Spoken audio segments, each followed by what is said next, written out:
propose dans cette vidéo de traiter une peur.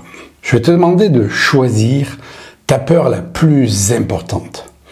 Ne me parle pas d'une peur des araignées, une peur de l'avion. Parle-moi d'une peur qui est essentielle pour toi. Une peur de mourir, une peur de vivre, une peur de perdre tes enfants, une peur de perdre tes parents. Va me chercher une peur qui vraiment est pour toi une peur viscérale. Quelque chose, waouh, ça vient vraiment te chercher. Et on va traiter ça en direct. Reste avec moi.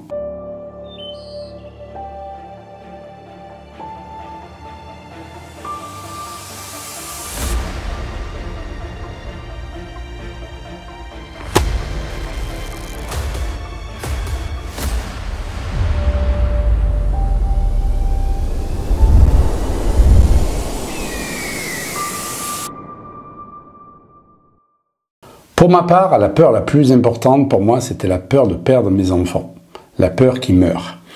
Et je vais te raconter une anecdote qui va te permettre de comprendre le cheminement que j'ai fait. Pense à t'abonner, si ce n'est pas encore fait, à partager, à commenter.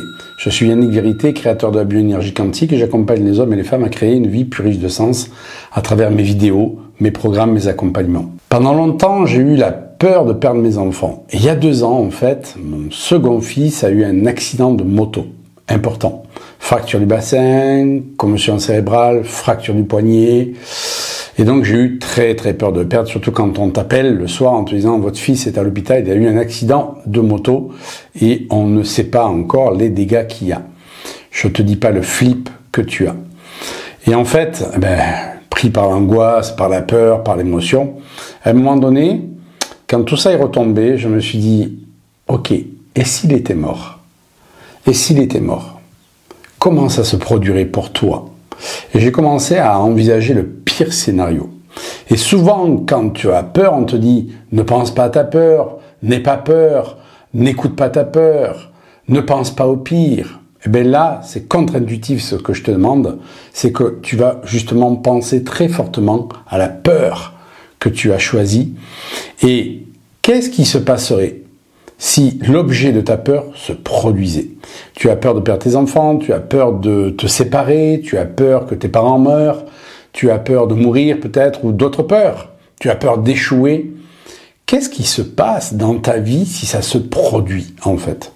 Eh bien, c'est ce que j'ai abordé dans un live du programme Renaître, programme numéro 1. De réalisation de soi pour donner un vrai sens à sa vie. Et donc j'ai abordé les peurs et surtout comment voir d'une autre façon les peurs. Et donc j'ai demandé à tous les participants en fait de choisir une peur. Et je leur ai expliqué ce que j'avais vécu avec mon fils et le cheminement qu'il fallait avoir par rapport aux peurs. Et donc tu vas en bénéficier dans cette vidéo.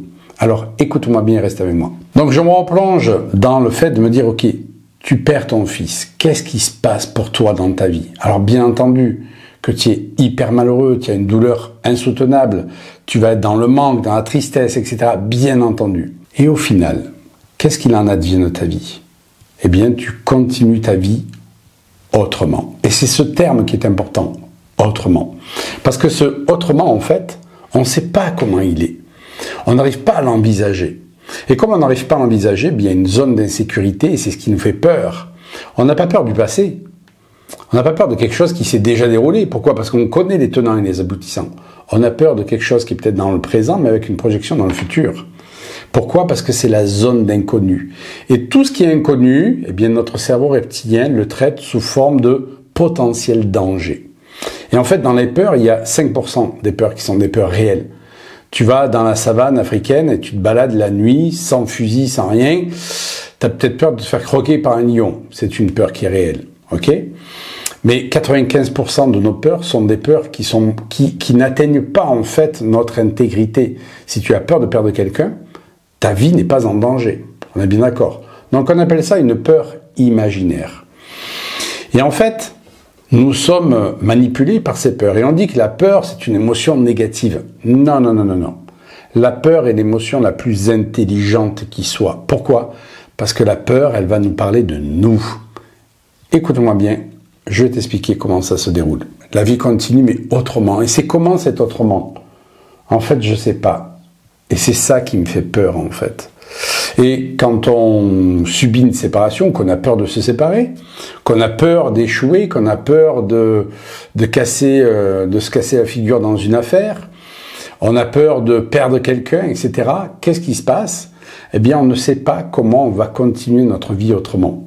Et en fait, on a peur, on a un sentiment plutôt, de ne pas être assez fort, de ne pas arriver, de ne pas avoir les ressources nécessaires pour vivre cet autrement.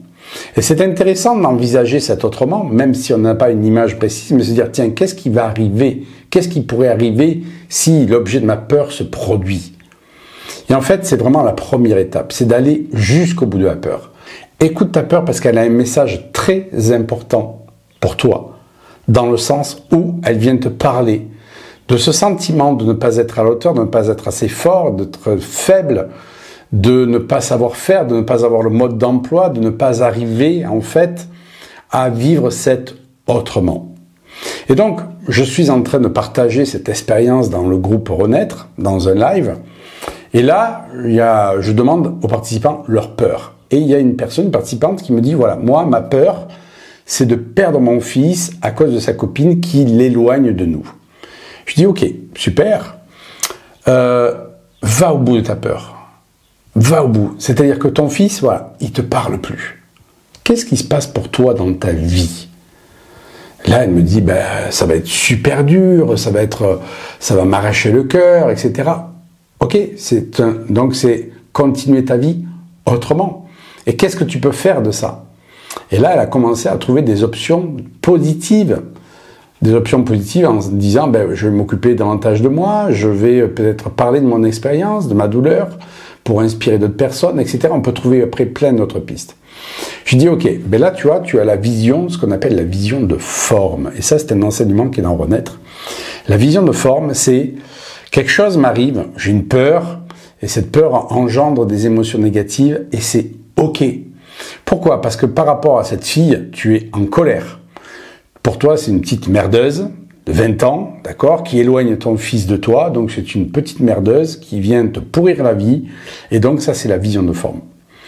Mais la vision de fond, eh bien, c'est le fait de dire, ok, si ça m'arrive, c'est pas pour rien, ça veut dire que si ça se produit, peut-être que cette fille est en train de mettre en fait un sas d'aération dans une relation qui est trop fusionnelle. Elle me dit, oui, effectivement, et mon fils, on est très comme ça.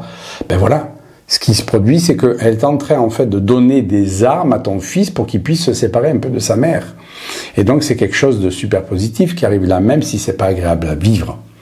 Vision de fond, waouh, ça vient m'apprendre en fait sur moi que effectivement j'ai le potentiel, j'ai les moyens de pouvoir vivre autrement ma vie, même si mon fils ne me parle plus. Je n'ai pas dit que ça serait pas douloureux, je n'ai pas dit que ça t'arracherait pas les tripes. Attention.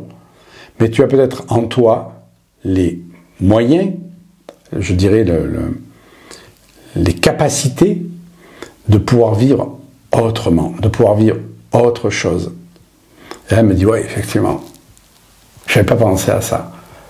Est-ce que tu as peur de perdre ton fils maintenant? Non. Et c'est ça qui est intéressant.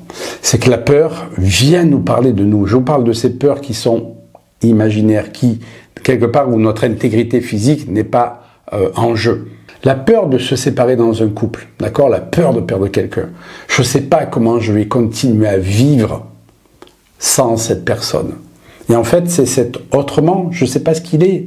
Donc j'ai peur de cet autrement. Et on s'aperçoit qu'en fait, même quand on se sépare de quelqu'un, et Dieu sait que c'est souvent pas facile de faire des deuils, mais la vie continue. Et quand on s'attelle à ce deuil, ben on s'aperçoit qu'il y a des belles choses qui peuvent émerger d'une séparation, en fait. À partir du moment où on décide de ne pas continuer à subir les choses.